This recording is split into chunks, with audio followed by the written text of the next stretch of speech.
अवधूत चिंतन श्री गुरुदेव दत्त. श्रोते हो नमस्कार.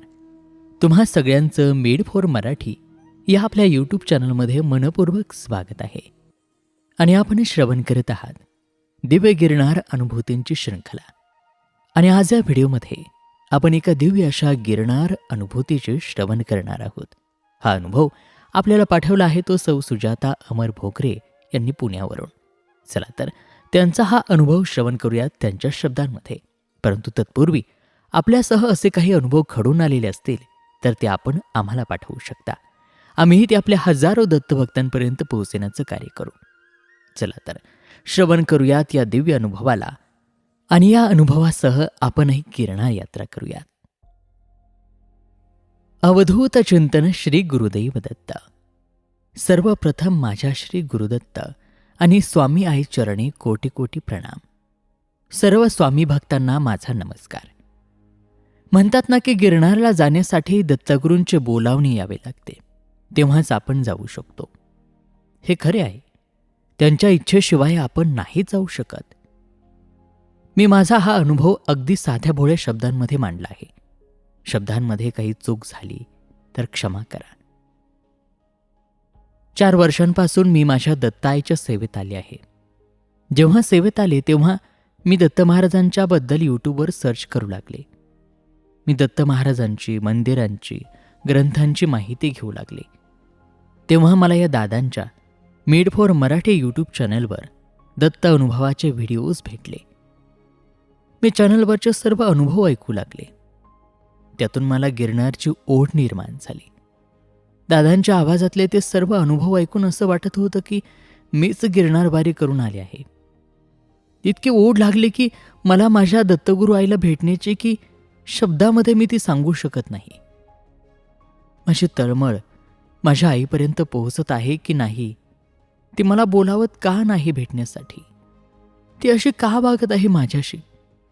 सतत डोक्यामध्ये असे विचार येत होते.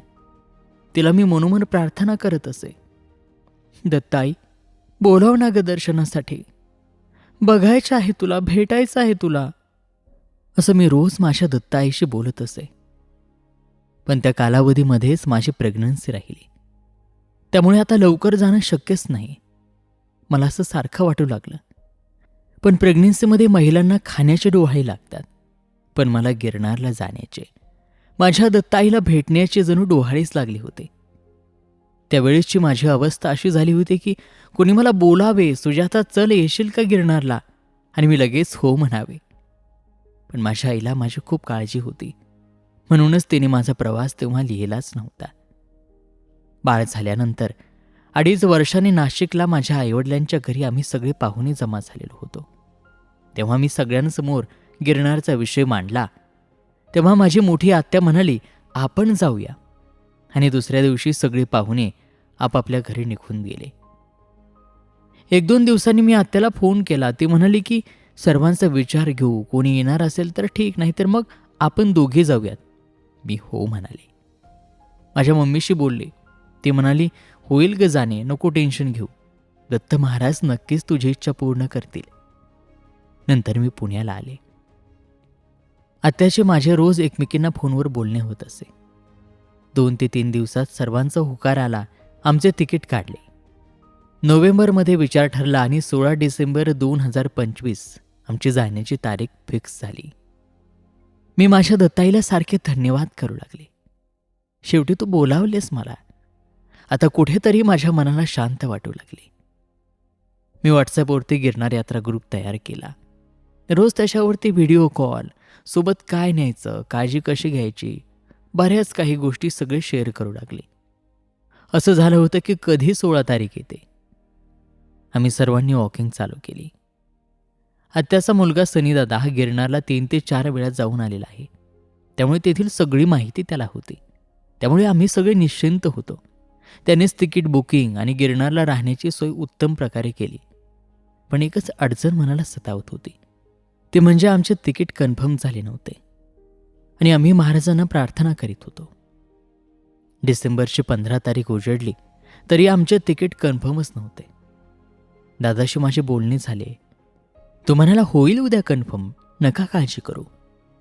मी म्हणाले, ठीक आहे, पण मनोमन मी माझ्या दत्ताईचा धावा करत होते. आई, तिकीट कन्फर्म होऊ दे ग. अखेर तो दिवस उजाडला, ज्याची मी आतुरतेने वाट बघत होते. आमची पुणे स्टेशनवरून बांद्रा ट्रेन होती. ती 7:45 होती सकाळची. आम्ही सकाळी 7 वाजता निघणार होतो. पण का जाणे सर्व काही आवरलेले असूनही मला आणि मिस्टरांना निघायला 7:20 झाले. आम्ही धावपळ करत कसेबसे 7:38 स्टेशनवरती पोहोचलो. स्टेशनवर गाडी लागेपर्यंत 1 मिनिट अजून गेला होता. आमच्याकडे आता 6 मिनिटे होते गाडीपर्यंत पोहोचण्यासाठी.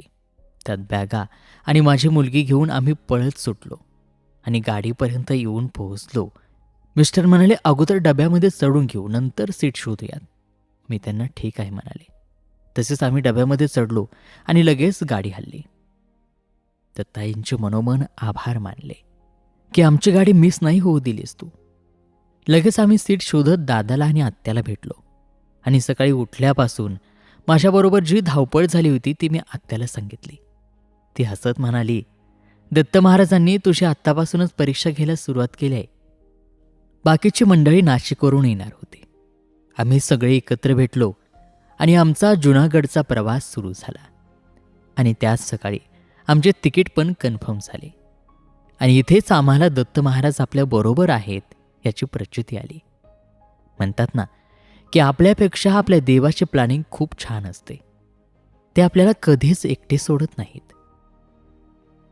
आम्ही सकाळी सोमनाथ दर्शनासाठी उतरलो. तेथील त्रिवेणी संगमावर सर्वांनी स्नान केले आणि तेथील सर्व मंदिरांचे दर्शन घेतले. सोमनाथ महाराजांचे दर्शन पण खूप छान झाले. तेथून संध्याकाळी आम्ही जुनागडसाठी निघालो. आम्ही सर्व तेथे पोहोचलो आणि पहिल्या पायरीच्या पायथ्याशीच आम्हाला रूम मिळालेल्या बघून मन इतके आनंदी झाले की ते शब्दामध्ये वर्णन करू शकत नाही. प्रत्येक क्षणाला माझी दत्ताई माझ्या बरोबर असल्याची मला प्रचिती येत होती. दुसऱ्या दिवशी आम्ही पहाटे 5:30 वाजता चढाईला सुरुवात केली. पहिल्या पायरीवर नतमस्तक होऊन महाराजांकडून तुमच्यापर्यंत पोहोचण्याचे बळ द्या, आम्हाला सर्वांना तुमचे दर्शन होऊ द्या, मनात थोडासुद्धा अहंकार कोणत्याच गोष्टीचा येऊ देऊ नका आणि आमच्याबरोबर कायम राहा अशी प्रार्थना करून हनुमंतरायाचे दर्शन घेऊन आम्ही पायऱ्या चढायला सुरुवात केली.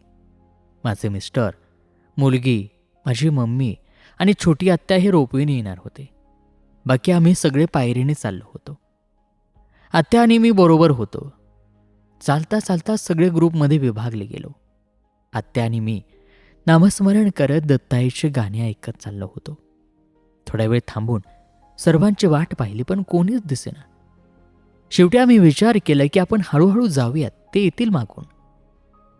प्रवास चालू असताना एक काका आमच्याशी बोलू लागले. त्यांच्या पायामध्ये चप्पल नव्हती, आधारासाठी काठीही नव्हती. त्यांनी मला विचारले, आप कहाँ से हो? मी सांगितले, पूना से. मी त्यांना विचारले, आप कहाँ से हो? त्यांनी सांगितले, बडोदा से.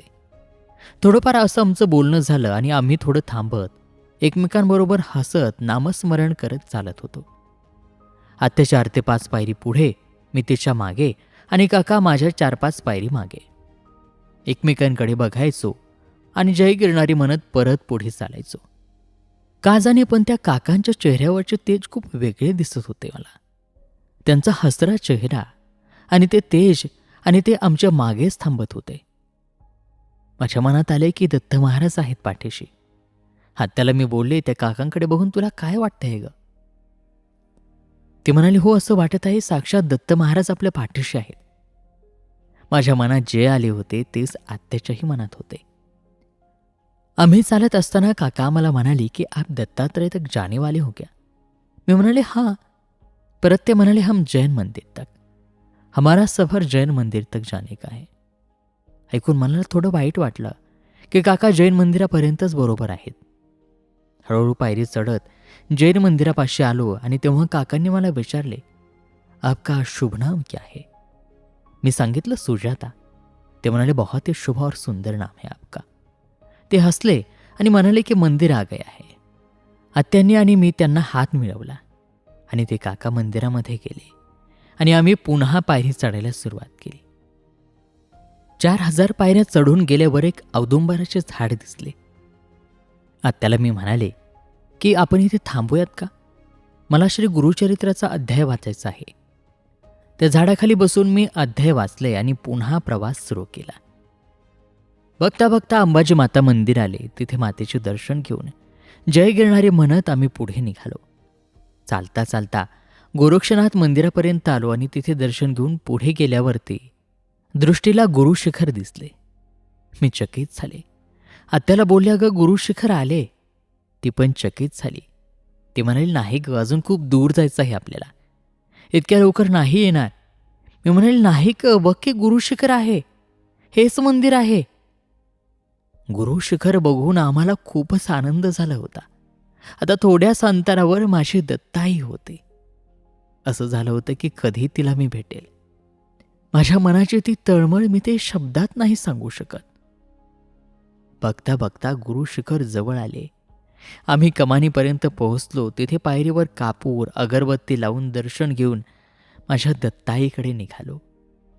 आणि तो क्षण पण आला ज्याची मी आतुरतेने खूप वाट बघत होते. माझी दत्ताई आता माझ्या समोर होती. तिच्यावरून माझी नजरच हटत नव्हती. डोळ्यामध्ये पाणी आणि समोर ती. तिला नजरेमध्ये किती ठेवू, किती बघू मी तिच्याकडे. किती तो क्षण डोळ्यात साठू असे झाले होते. मनसोक्त तिचे दर्शन झाले. तिथल्या महाराजांनी पण आम्हाला घाई नाही केली. मी लाडूचा प्रसाद वर नेला होता.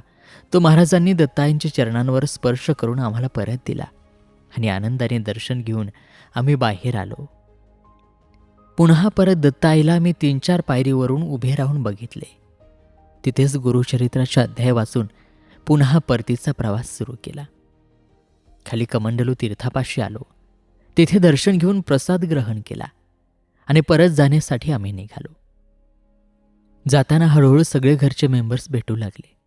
त्यांना सर्वांना जय गिरणारी म्हणत आम्ही अंबामाता मंदिरापर्यंत पोहोचलो. माझ्या मुलीमुळे मिस्टर रोपवेने येणार होते आणि रोपवेनेच जाणार होते. नेमक्या अंबामाता मंदिराच्या इथे आम्ही एकमेकांना भेटलो आणि मुलीने मला बघितले. ती 2.5 वर्षांची.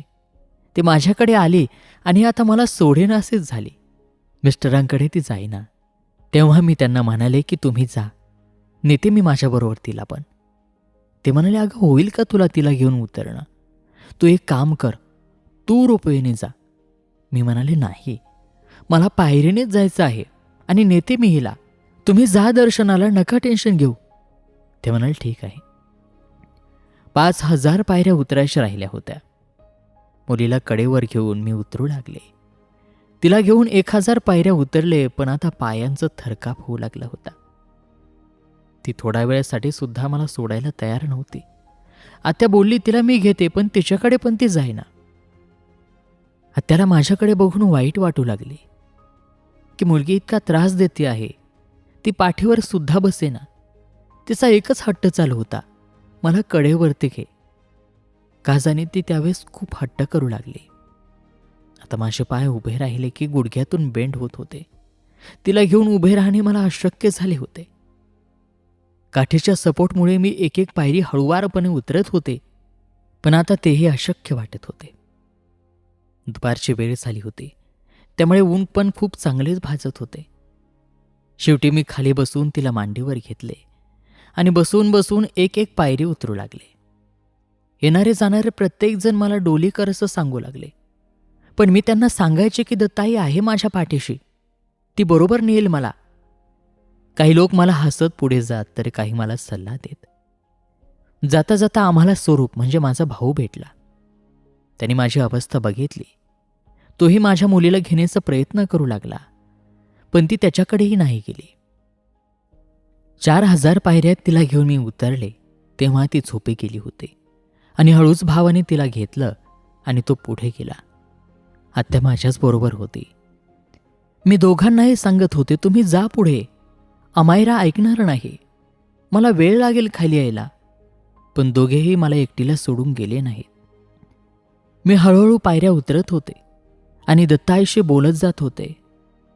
दत्ताई, तू कितीही परीक्षा घे, पण मी तुझीच मुलगी आहे. मला माहीत आहे तू माझ्या बरोबर आहेस. तू नेशील मला खाली बरोबर. तू हट्टी तर मी पण हट्टी. नाही जाणार मी डोलीनं. कितीही त्रास झाला तरी चालेल. कारण मला माहिती आहे प्रत्येक पायरीवर तू मला सांभाळत आहेस. आणि हा त्रास पण खूप गोड आहे का. असं मी माझ्या दत्ताईशी बोलत जात होते तेव्हा मागून एक आवाज आला हसत. काय ग पोरी, कुठून आली आहेस तू. मी मागे वळून बघितलं तर एक अर्ध्या वयाचे काका होते. ते म्हणाले, अगं जा डोलीने. मी त्यांना नको म्हणाले आणि पुण्यावरून आले आहे असं सांगितलं. ते म्हणाले, एक काम कर, पुढे मसाजवाले आहेत, त्यांच्याकडून मसाज करून घे पायांना, थोडा आराम मिळेल. मी त्याही गोष्टीला नकार दिला आणि त्यांना म्हणाले, काका दत्ताई आहे माझ्याबरोबर, ती मला बरोबर खाली सोडवेल. ते किंचितसे हसले आणि माझ्या मागोमाग चालू लागले. माझे मिस्टर रोपवेनीच खाली आले. रूमवर गेल्यावर त्यांना कळाले की मी अजून आले नाही. त्यांना राहावे ना. ते परत 700 पायऱ्या चढून वरती आले मला नेण्यासाठी. त्यांना बघून मला खूप आनंद झाला. ते म्हणाले, चल मी तुला उचलून नेतो बरोबर, तू टेन्शन नको घेऊ, बरोबर नेईल मी तुला खाली. ते मला बघून हैराण झाले होते. मी म्हणाले, नको आहो, थोडंच अंतर राहिलंय, उतरेल मी. पण त्यांना बघून मला चालण्यासाठी अजून धीर भेटला होता. असेच हळूहळू पायरी उतरत मी पहिल्या पायरीवरती आले आणि दत्ता आईला धन्यवाद करून पुन्हा लवकर मला तुझ्याकडे बोलावं अशी प्रार्थना केली. इथे माझा गिरनार प्रवास पूर्ण झाला, पण माझे मन मात्र माझ्या गिरणारी आईकडेच राहिले. अवधूत चिंतन श्री गुरुदेव दत्त. आणि श्रोते हो, याच बरोबर सौभाग्यवती सुजाता अमर भोगरे यांचा हा दिव्य असा गिरनार यात्रेचा अनुभव या ठिकाणी समाप्त होत आहे. आजचा हा अनुभव तुम्हाला कसा वाटला आम्हाला कमेंट करून नक्की सांगा. आणि हो, आपल्यासोबत असे अनुभव घडून आलेले असतील तर ते आम्हाला पाठवायला सुद्धा अजिबात विसरू नका. चला तर पुन्हा भेटूयात पुढील व्हिडिओमध्ये एका अशाच नवीन अनुभवासह आपल्याच मीट4 मराठीवरती. तोपर्यंत नमस्कार, धन्यवाद, श्री गुरुदेव दत्त.